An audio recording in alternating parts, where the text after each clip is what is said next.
E dëgjuat kryeministrin në mbledhjen e fundit që bëri para deputetëve të rinj, ku tha që për sa kohë që Partia Socialiste është mirë dhe Shqipëria është mirë, dhe për sa kohë që Partia Socialiste ka qenë keq dhe Shqipëria ka qenë keq.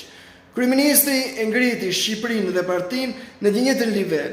Por Shqipëria nuk është partia dhe partia nuk është Shqipëria, sepse Shqipëria është më e madhe se partia. Ndërsa partia nesër humbet zgjedhjet, nuk ekziston më, është duket Shqipëria do vazhdojë të ekzistojë shekuj dhe shekuj, sepse Shqipëria është më e madhe se partia. Shqipëria është një territor, është një gjuhë, është një traditë, është një kulturë, është një histori, është një flamur. Shqipëria është e ardhmja jonë e përbashkët. Ndërsa partia është një grup njerëzish në një sistem demokratik, partia është një mjet dhe jo një qëllim. Dhe interesat e partisë nuk mund të jenë të njëjta me interesat e Shqipërisë. Por problemi nuk është vetëm kaq, dhe problemi nuk mbaron këtu, sepse në momentin që ti kritikon partinë, je kthyer armiku vendit, je kthyer tradhtari i Shqipërisë dhe i shqiptarëve, sepse nuk do zhvillimin, integrimin, nuk do mirëqenien e vendit, nuk do që ky vend të bëhet, nuk do që Shqipëria të ndërtohet.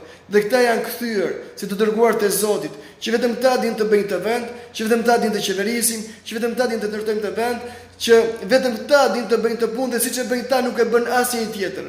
Dhe ku opozita është një tradhti kombëtare, ku dëmtojnë, shkatrojnë dhe rënojnë këtë vend. Dhe këta e shikojnë veten si e vetmja mundësi, si e vetmja shpresë, si e vetmja rrugë, që vetëm ta mund ta ndërtojnë dhe mund ta shpëtojnë këtë vend. Dhe kur mediat kritikojnë partinë, ata janë shpifës, janë gënjeshtar dhe nuk mbrojnë fjalën e lirë. Por po ecën në një spiral të frikshëm dhe të rrezikshëm, ku historia përsëritet, ku po kthehemi mbrapa në kohë, ku shqiptarët e provuan në lëkurën e tyre 40 vjet, çfarë do të thotë kur partia bëhet më e rëndësishme se Shqipëria. Dhe përfundimin e dini mirë të gjithë. Por Shqipëria nuk mund të jetë partia dhe partia nuk mund të jetë Shqipëria. Sepse çfarë do të thotë, që në momentin që Partia Socialiste vdes, Shqipëria nuk ekziston më. Shqiptar, duhet vendosim çfarë do të jemi, o qytetar të Shqipërisë, o tifozat të partisë.